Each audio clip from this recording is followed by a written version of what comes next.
Hey everybody, it's Mike from the Mike Wagner Show, powered by SoundCloud Studios, brought to you by official sponsor of the Mike Wagner Show, international warring author Mia Molson Zia Missing, available on Amazon, coming soon, Amazon 2 by Mia Molson Zia.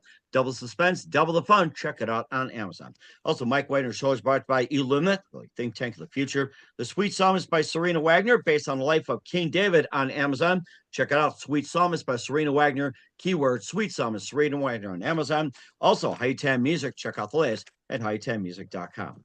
We're here with a terrific lady out of Atlanta who's an author, respected, and trusted leader in a business communities and extending from the Northeast over to the Southeast, including CEOs, entrepreneurs of small, mid-sized, Fortune 1000 businesses, and the CEO of a wonderful company founded in '09, working with more than 500 brands in the last 20 years, driving millions of dollars in revenue for our clients. Also established the JXN Roundtable, and also have a new book as an inspiring narrative of entrepreneurial grit. It's called Dare to Become: From the Corner Booth to the Corner Office. Live, ladies and gentlemen, plus dudes in beautiful downtown Atlanta, the amazing author, respected, trusted leader, and also the CEO of Junction Creative, and has a new book, Dare to Become: From the Corner Booth to the Corner Office. Ladies and gentlemen, the multi-talented Julie Cropp Gareleck. Julie, good morning, good afternoon, good evening. Thanks for joining us today. Hello, thanks for having me. It's a pleasure. Well, it's great to have you on board, Julie. So you're an author, respected, trusted leader. You've been in business communities. You've been a leader for quite some time, extending from the Northeast over the Southeast, including CEOs, entrepreneurs of small, mid-sized, and Fortune 1000 companies. Also, CEO of Junction Creative, which you founded in '09, working more than 500 brands in the last 20 years. You established the Jackson Executive Roundtable in 12 as a resource for entrepreneurs and more. You have a new book as an inspiring narrative based on your journey of entrepreneurial grit, determination, chronicling your journey and establishing your own company, dealing with bosses, and a lot more. It's called Dare to Become: From the Corner Booth to the Corner Office. Before getting all that, Julie, tell us how you first got started. What was that? Tell us how you first got started. How I first got started? Well, you know what? When I was 16, I was working for my parents' restaurant. They both spent 20 years in the corporate world and Oh, took wow. the leap of faith to invest in themselves and bought a restaurant they never ate in. So what a great what a great journey to start. And Oh, my. What was the name of that restaurant, by the way? it was called the Avenue Restaurant, located in Gettysburg, Pennsylvania, so small town, but a family restaurant open from 6 a.m. to 9 p.m., serving breakfast, lunch, and dinner. So at the age of 16, I had the unique opportunity to not just sling the hash and work at the restaurant, but also to watch my parents build and grow that restaurant. So really, my roots were watching them in business, and I swore I would never have anything to do with business. I was going to be a journalist. I wanted to be Barbara Walters. And so I charted my path after college, worked in PR, and ended up working for an entrepreneurship institute. So business is definitely something that has been a mainstay of mine for the last 25 years. I tell you, when you work at your parents' restaurant, you're making me hungry right now. So, I know I could go for some home fries right now. oh, there you go. Sweet potato, that's a way to do it too. So, chicken nuggets. I mean, the list goes on and on. Of course, we hunger for knowledge and everything. And what was that one precise moment that simply influenced you into what you're doing the rest of your career? Yeah, you know what? I do think that working for my parents was a huge influence, and honestly, Dare to Become: From the Corner Booth to the Corner Office it was inspired by my parents' journey, where they took the leap of faith, and honestly, they showed us what was possible if we believed in ourselves and worked hard enough. And so, as I moved throughout my career, I went and got experience working for other people. I worked at other interactive ad agencies. And then at the age of 30, decided that I was ready to take the leap of faith and invest in myself and started my company almost 16 years ago.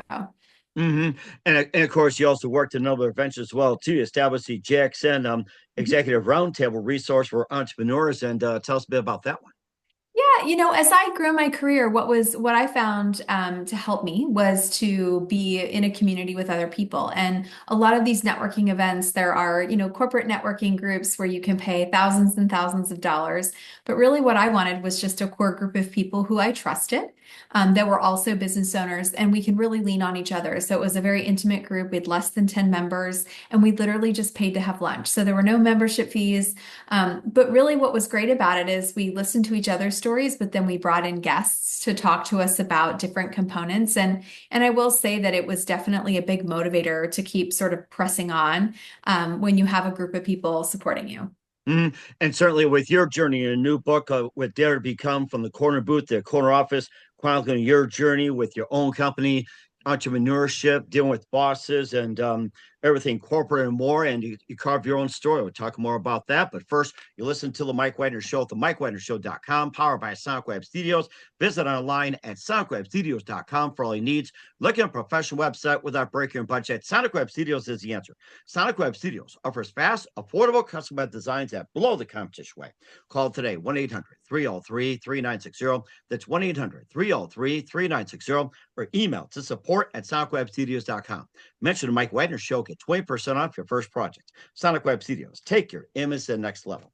Also, time to give an official shout out to our official sponsor, The Mike Wagner Show, international warring author Mia Molson-Zia. If you love fast-paced mysteries, you love Missing by Mia Molson-Zia, available on Amazon in paperback and ebook. Missing is fast-paced and intriguing with an unforgettable twist. It takes place in 4 countries, 2 strangers, 1 target, where truth is illusion and those who love you first go missing. It's available on Amazon in paperback and ebook. Missing by Mia Molson-Zia has garnered great reviews and even endorsed by Howard celebrities, including Joanna Cassidy, Forge Riley, and many others. So grab your copy today before it goes missing by Mia Molson-Zia, available on Amazon. Also coming soon to Amazon, Mia Molson-Zia's 2 Missing, available as well. Double suspense, double the fun. Check it out on Amazon. Also brought to you by Elam Nipwood, think tank of the future, bringing scientists and engineers together from all over the world, creating a method to construct a renewable generator. This unique product operates on a closed-loop system, generating more energy internally than it needs to function. The electricity can be used to run everything from homes, power grids, phones, and laptops. And the power source is renewable, highly scalable, more importantly, self-regenerating. Visit facebook.com/elumeniptical. That's ELLUMENIPTICAL today. Also brought to you by the Sweet Psalmist by Serena Wagner, based on the life of King David, including 30 exquisite paintings in King David's Psalms. The Sweet Psalmist gives a new perspective of David through the Psalms he wrote and his time as a shepherd, where it started, and complicated yet turbulent relationship with King Saul. It's a story of love, betrayal, repentance, hope, and more. Check out Sweet Psalmist by Serena Wagner, available on Amazon. Keyword Sweet Psalmist Serena Wagner. Make sure you check it out today. Also brought to you by High-Ten Music, featuring smash hit Baby Come Back. More music coming soon. Check it out, high10music.com. Also, The Mike Wagner Show at themikewagnershow.com. Heard on 40 podcast platforms. Heard 100 countries. Support us on Anchor FM, PayPal, and themikewagnershow.com. Take us with you on any mobile device, and subscribe to us on Facebook, Twitter, LinkedIn, Instagram, Twitter, TikTok, Spreaker, Spotify, iHeart, BitChute, Rumble, and more. And for great gift ideas, go to Amazon.com. Check out the Mike Wagner Show podcast. T-shirts, pop sockets, throw pillows, tote bags, makes great gifts 24/7. Go to Amazon.com. Check out the Mike Wagner Show podcast. And for more great gift ideas, go to Amazon.com/Mia Molson-Zia for great books like Missing, Once, Wrinkles, and more. Amazon.com/Mia Molson-Zia. Check it out today. We're here with the amazing author, respected and trusted leader in business community, extending from northeast to southeast, including CEOs and more. Julie Cropp, Gareleck here on the Mike Wagner Show. And of course, coffee is also big business too. And maybe a lot of us can use coffee. And why is it good for business? I'm going to throw that question out there just for the heck of it. Why is coffee there for business? Because coffee is what draws them in. They're going to get coffee and something else. There you go. And of course, working in your parents' restaurant up in Pennsylvania. So tell us about your journey going from Pennsylvania down to Atlanta.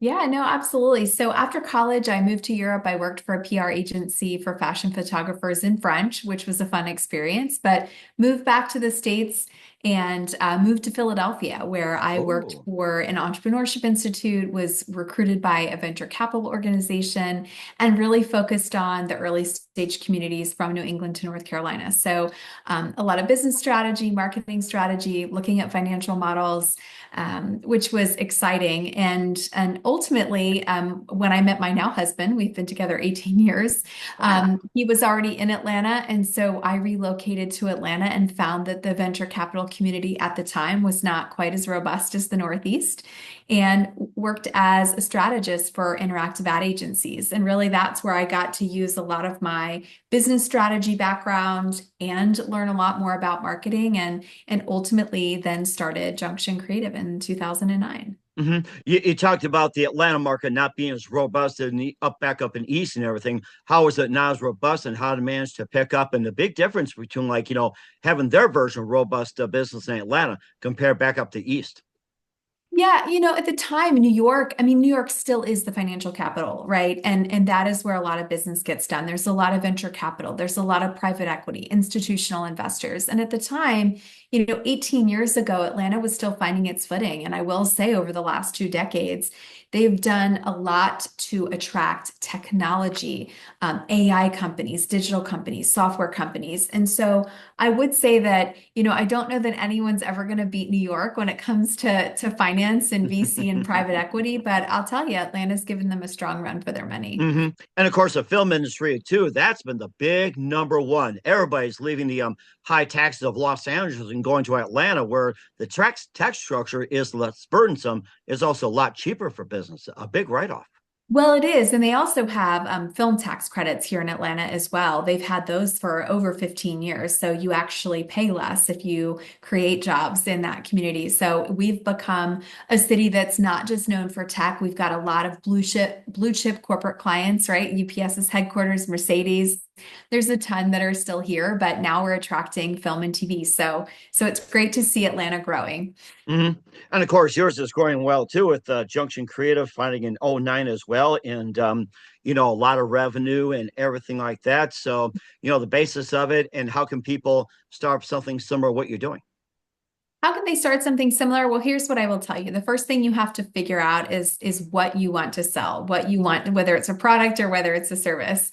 And then also be able to validate why your expertise is either the best or not. I will say when I started in 2009, I think at the time there were 4,000 digital agencies in the state alone. And so I know that number has only grown. So you really have to be confident in your capability so that you can provide value to your clients. So if you don't know where to start, my book certainly sheds light on a couple of key tips and tricks that you're going to need to get this started. But I do think it starts with figuring out what it is that you can do to drive value, whether it is a product or a service. Like what is the need that you're going to solve for? And of course, you got your own need to solve as well too. A bit more about your journey as well. What you did, how you got there, and everything else as well, and maybe a few stories from other people as well. Yeah, look, as I started my journey, I never honestly went into my last role at an agency and said I was going to quit. And that's literally what I did. I walked into the office after a particularly grueling couple of weeks in that environment, and I don't know. I just was motivated to take the leap of faith and invest in myself. And I knew that if I wanted to control my future, if I wanted to control my outcome in terms of my career growth, that I would have to start my own.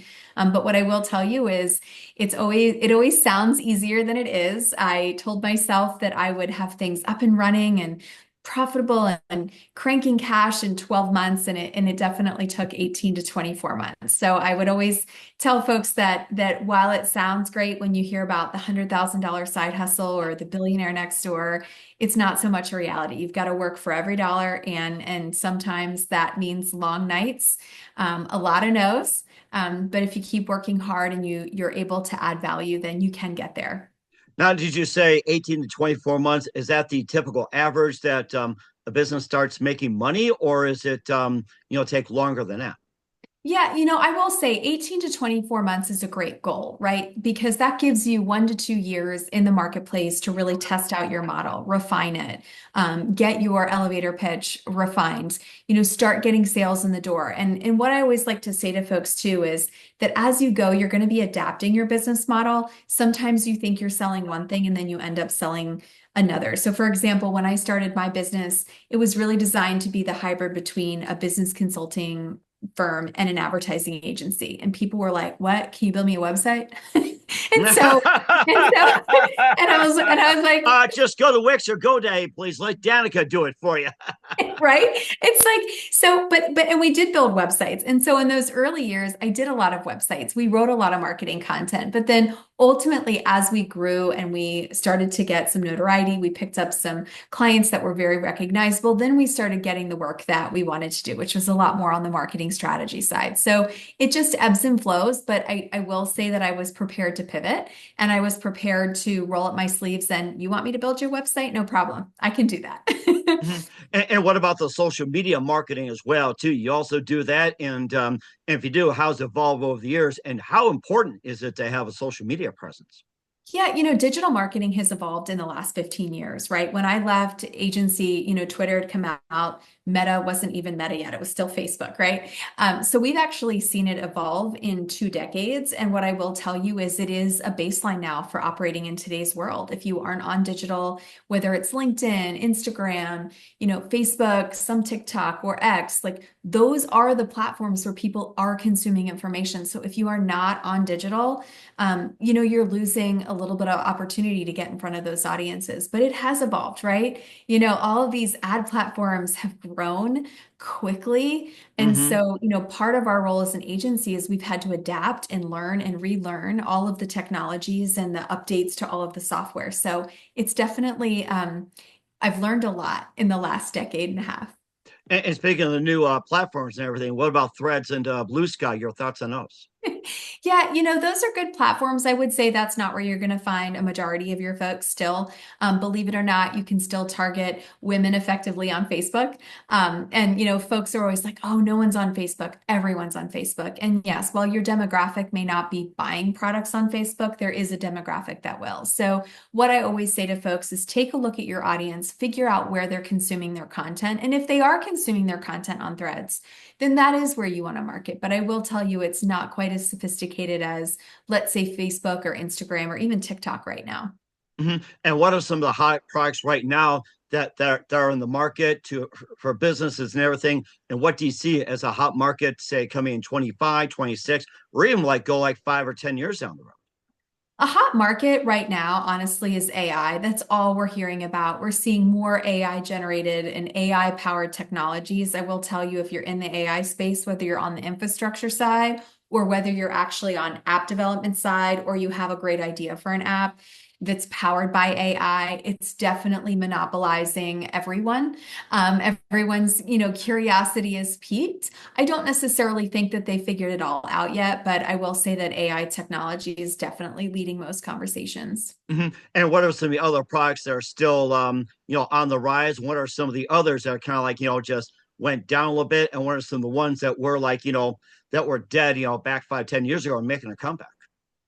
I would say there's a lot of platforms making a comeback. I would say that, a lot of people say print is dead, like print mail and things like that. Believe it or not, in some industries, especially in the service-based industries, it's the most highest performing marketing tactic that exists. And so despite the rise in digital, getting that postcard in the mail is still very effective for a lot of service-based businesses, professional like home services and things like that. So we're seeing a rise of that. I will say we're also seeing a resurgence of experiential based marketing tactics. So, 15 years ago, there was a lot of video, a lot of movement. Then we moved away from that to sort of this transactional one click buy now. But I will say that people are sort of leaning back to experiential. They want to feel something by these companies before they buy their products or services. So it's all about how you make your customer feel, less about how quickly you can get them to click. Mhm. And what about the use of phones, tablets, laptops, and everything computer? What's hot on that? Recommended and everything else. Yeah, I would just say, any marketing that you're executing, optimize it for mobile first, right? Because we're on our devices 24/7. I will say that if you're not optimized for mobile, then you are going to be losing a ton of your customers. So make sure that you're optimizing for mobile first. And then responsive design now really allows us to build one way and it auto responds based on the device you're on. But keep that mobile mentality in mind, right? Just as you create websites, as you create digital content, I like to say we stop on the scroll, right? But we are really scrolling through 30-second videos and we'll scroll for 45 minutes. So you've got to be able to think like your customers as they're using those devices. Hmm. And that's very important as well, too, that and how to run a business properly, who to hire, who not to hire, who to work with, cost and everything. What does it take? We'll find out more with Julie Cropp Gareleck with the book Dare to Become From the Corner Booth to the Corner Office. You listen to The Mike Wagner Show at the MikeWagnerShow.com, powered by SoundCloud Studios, brought to you by official sponsor of The Mike Wagner Show, international warring author Mia Molson Missing. Also brought to you by Illuminatic, think tank of the future. The Sweet Psalmist by Serena Wagner, based on the life of King David, available on Amazon and High Time Music. Check out the latest at hightimemusic.com. We'll be back with multi-talent Julie Kopp Garelick of Dare to Become after this time. We're back with author Julie Cropp, Garelick of Dare to Become here on the Mike Wagner Show. And we covered the journey about you getting out of the corporate world, getting into your own business and everything. Now, starting a business, that is a big thing. Of course, you know, the concept is you have to have cash, little cash, no cash, some cash, everything like that. And of course, you hear the adage, you have to spend money to make money. What is the adage that you use when it comes to money? Oh, when it comes to money, I mean, honestly, you kind of hit the nail on the head, right? It does take money to make money, but I will tell you that the more mindful you can be about your money, the more money you'll make, right? So one of the things that my dad taught me when I was much younger was that you can put together the best financial projections. You can put together a financial model that shows these unbelievable gains after year three. That's all great and that's all well and good, but if you don't know how to put the numbers on the page, then it's really only as valuable as the paper that it's on. And so what I encourage people to understand is that you aren't just going to make money because you turned on the web and decided that you're going to have a website, or you opened a retail store. Just because it's open doesn't mean people will come. So you really have to be mindful of, one, how much money it is going to take, and then add 20%, because it always takes more than you think. And then the other side of that would be is that treat every dollar as if it's your last. Because I will tell you, in business, you can be at the height of your game, but if you are not saving and making sure that you're being mindful of those dollars and cents, you can really find yourself in some interesting situations when things turn the other way. Well, speaking of interesting situations, also hiring the right people, what to look for, who do you look for? And of course, you got a multi-generational going from baby boomers, Gen X, Gen Y, Gen Z, and of course, the millennials and soon to be the alphas. Yeah, no, it's funny. So I talk a lot about the generational workforce because it's here to stay, right? We've got 5 generations in the workforce. All of us grew up differently. I am part of the Gen X team. So I was raised by the baby boomers at home. I was also raised by baby boomers in the office. And it still is one of my favorite generations because baby boomers had to do more with less. They didn't have technology. They didn't have a Google cheat sheet to identify things. And so I do think that what's been important to me as I've grown my company is that I don't just have one generation. We look for people who have experience, who have curiosity to learn, because I do think that whether you are a Gen Z or a Gen X, there's something we can all learn from each other. So while my business ethics might be a little bit more what they call an old school, right? Where I'm a little bit more, I don't know, like a baby boomer in that I'm not all about flexible work environment and working from home and things like that. I will say though, those younger generations can also teach us a lot about technology. So I do feel like in order to build a solid team, don't just look for people who have, 20 years of experience. Don't just look for people who have 10. Look for a broad range of individuals that can contribute different skill sets, because I will tell you, I've learned a ton from my Gen Z and from my millennial employees because I was used to doing things the long way, the harder way in some cases. And so they're teaching me new ways to use technology to get there faster. So I definitely appreciate all generations. And most importantly, when you're building a solid culture, you have to make sure that you're listening to all of the generations, not just the loudest one in the boardroom. And what about Gen Y? You forgot to mention that. Yeah, Gen Y, I didn't. Gen Y is sort of millennial, like those fall into the millennials. I will say that they're now reaching sort of that mid-management, hard to believe. But you've got Gen Z who's coming up. And I will say that between the two, millennials are not afraid to ask for what they want. Although I will say that they have a lot of preferences in terms of their work environment. And I think what's refreshing is to see Gen Z come from behind and say, hey, I still want these things from a job, but I'm also willing to work hard to get there. So very stark difference between those two generations. And how about the Gen Y? What's in terms of, what they want, work style, what environment they like, preferences and everything like that? I think what's difficult, right, is a lot of them were coming out of college right when COVID-19 happened. So it forced all of us as business owners to adapt and create this new culture. I do think what happened, though, was we sort of got spun up in this culture of work from home. I want work-life balance. I want these things. And I will tell you, work-life balance is some ethereal notion that we'll all be chasing for the rest of our lives. And I will say that it takes a lot of hard work to get to the next level. So I do think that it did force employers to make changes to accommodate, to retain great employees. But I do think that we veered a little bit too far away from fundamentals. And so now we're seeing that correction in the marketplace with people bringing everybody back to the office, even if it's 4 days a week or 3 days a week. Yeah, you talk about some of the similarities with the Gen X and the Boomers, and you got Gen Z and the Millennials as well too. That what combination do you think is going to create the most conflict, and how would you manage it? Oh, that's such a great question. Oh, that's so hard. You know what? That's a really good question. I would say that millennials and Gen Z definitely complement each other from a technology perspective. They all grew up with devices in their hands, so they're all quick on the tech side. What I will say that because they were brought up on the tech side, they don't have the communication skills that a lot of us have who didn't grow up with 40 character SMH, messages. LOL.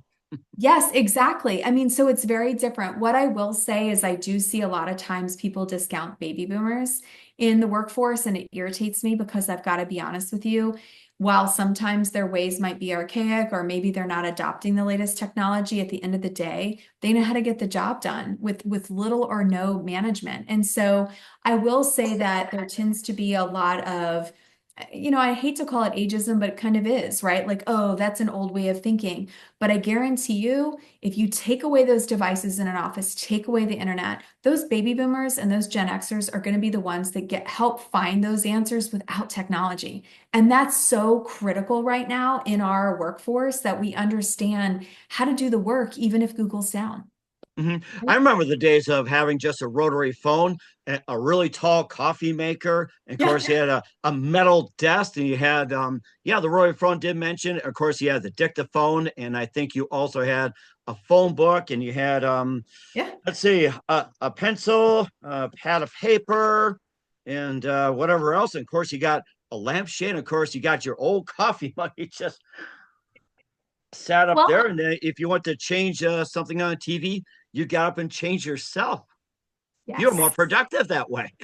I mean, honestly, look, when I started my business, I used my Rolodex. You remember the Rolodex? Most I people don't. remember those. I think I got dug in somewhere. I have to look through, and it's like, okay, can I still call this person? Did they live there? Although they moved to Los Angeles, made me think of the Muppet Show. They're trying to dial through. It's like, okay, this, and everything like that. Yeah, So I mean, that's how haven't I used started it my in business. years. I dialed for dollars, right? Like that's how I did it. I didn't go to the internet and Google. I literally went to my contacts. And so I do think there's so much that we could all learn from each other if we just keep an open mind and also respect the experience that comes with the generation. And then you also got Generation Alpha that's coming up, and I think it's what 0 through 9, 0 through 13. That's on the rise as well too. And what do you think that Generation Alpha will bring to the table, or what could possibly cause problems that need to be worked out? I'm hoping so. My children are alpha, so they're not quite old enough to enter the workforce yet. But what I would like to think is that we are sort of getting back to the basics in terms of they're using technology. It's part of their everyday, but they're still outside, running around in the mud, riding their bikes until dark, right? So I do think that you're seeing even parents overcorrect and they're seeing how technology has sort of robbed them of socialization or of communicating and dealing with conflict resolution. So I would like to think that the alphas are going to come out strong. I do think that they're going to come into the marketplace with a lot of knowledge on technology and certainly hopefully they'll be more exposed to AI as they get older. But I'm confident, look, every generation that comes out, people say what they want. I'm sure there's still people talking about us Generation Xers who are kind of stubborn in our ways, but Alpha's looking promising. So hmm I would say so too. I grew up as a boomer myself, 64. I was at the very, very tail end of boomer, but feel like a Gen X. But I don't know. I feel like a boomer. It's just like, hey, you do whatever it takes. It's not how like a winning drive. And of course, that's another thing I was going to mention too. It's like, drive to succeed, drive to win. And everybody's got different ones. It's like, how do you manage each other's drives? Like pair a boomer with a Gen Y or a pair of millennial with a Gen X or something like that. It's like, what's their version of drive, how to complement and everything else to accomplish or succeed. Yeah, it's so difficult, right? When you're managing people and to your point, managing what makes them, what motivates them on a day-to-day basis. And it is different, right? There are different motivations, and I do think that as a leader, it's important to listen, to learn. I talk a lot in my office. My employees are probably sick of hearing me talk about it, but I talk about the psychology of people and really getting to understand that individual, whether it's generation based or really how they learn or really how they progress. And the more you can be in tune with that and help manage them and understand their perspective and where they're coming from, yet keeping the business goals at mind, you really can motivate teams to do a ton. And I'm very proud, even in our own organization, how I've seen so many employees come in with different backgrounds and expertise, and boy, do they work hard. They work Mm-hmm. really hard. And of course, there's also reports that with corporate layoffs, corporate cutbacks, people losing jobs and everything else, entrepreneurship is on the rise up, and it's probably most likely from what I'm hearing, it's been the biggest ever. Yes. No, it is. It's been on the rise for 20 years, right? I mean, we now live in a country that's designed for entrepreneurship. You want to start a business, you can. I do think with all of the layoffs that we're seeing is you will see people that are sort of in their mid-career finally taking, the chance to invest in themselves. You do see a lot of folks coming out of college starting businesses. But the one trend that I do think we need to be mindful of is how many of those businesses survive after 1 year and after 3 years, right? Because that's a very high percentage that fail within the first 3 years. And so while starting a business is great, it really does take unbelievable grit to get past those milestones. hmm and of course, what are some resources that you recommend when it comes to starting up a business? Oh, absolutely. So, first and foremost, I would say read any and every business book that you can. Go into the business section of any library, go to Amazon, look at the top business books, because I will tell you this. In starting and growing a business, I can give you a blueprint. I can tell you to build a business plan. I could tell you to, go starting a business for dummies. I can give you all of those resources, but what you're going to learn most is from other people who have done it, other people who have failed, and other people who have succeeded. So read as much as you can. And then from there, start by putting your business plan together and really put pen to paper as to what you want to build and what type of company you want to have. And there's a lot available out there. And where can we find your book at, Julie? Yeah, so Dare to Become from the Corner Booth to the Corner Office is virtually available everywhere, including Amazon, Barnes& and Noble, and even in airport bookstores for Hudson News and Hudson booksellers. It can also be found on my website at www.juliecroppgarelick.com. We will certainly check that out. We're with the amazing author, Julie Cropp Garelick of Dare to Become from the Corner Booth, the Corner Office here on the Mike Wagner Show. Just a few more things, Julie. What else can we expect from you 2025 and beyond? For me, well, hey, I am working on book number 2, which is going to be an extension of what I've started. Dare to Become was really my personal story, but now we're going to drill into the tactics to show people how you can get from point A to point B. So you'll also see me on a speaking and book tour. I will be starting in mid-January, so I'll be hitting cities from New York, DC, Chicago, on the West Coast in LA. We're even going to go across the pond to London and Paris, just to start, spreading the word on Dare to Become and like I said, just continuing to speak to groups and organizations and hopefully inspire a few people along the way. We're certainly looking forward to that as well, too. And who do you consider biggest influence in your career? Biggest influence in my career would be my parents. They taught me the hard lessons that are often hard to teach a child, but I attribute a lot of my success to what they taught me. And very hunger for knowledge. You got to say that after working in a restaurant. So, yes. Yes, so true. You got that right. And what's the best advice you can give to anybody at this point? You know what? Don't be afraid. I would say, a lot of times I see people give up because they're too afraid. If it were easy, we would all do it. But if you just start the process and do 3 things a day or 2 things a day, I promise you, with a little bit of hard work, you'll get there. That is really great advice. So get out there and start a business, guys. We're with the amazing author, Julia Cropp Gareleck of Dare to Become from the corner booth, the corner office here on the Mike Wagner Show. Julia, very big thank you for your time. You've been absolutely fantastic. Learned a lot. Looking forward to having you again soon. Keep us up to date. Keep in touch. Love to have you back. And once again, what's your website? How do people contact you? Where can people purchase or check out your book? You can purchase and check out my book at www.juliecroppgarelick.com. And again, on Amazon, just search Dare to Become. We will certainly check that out. And how about if anyone wants to come to your business advice, your company, where can they find that? Junction Creative. Yeah, absolutely. They can find me at julie@juliecroppgarelick.com, or they can find me at julie@junctioncreative.com. We'll certainly check those out. Once again, Julia, very big thank you for your time. You've been absolutely amazing. Learned a lot. Looking forward to having you again soon. Keep us up to date. Keep in touch. We'd love to have you back. We wish you all the best. And Julia, you definitely have a great future ahead of you. Thank you.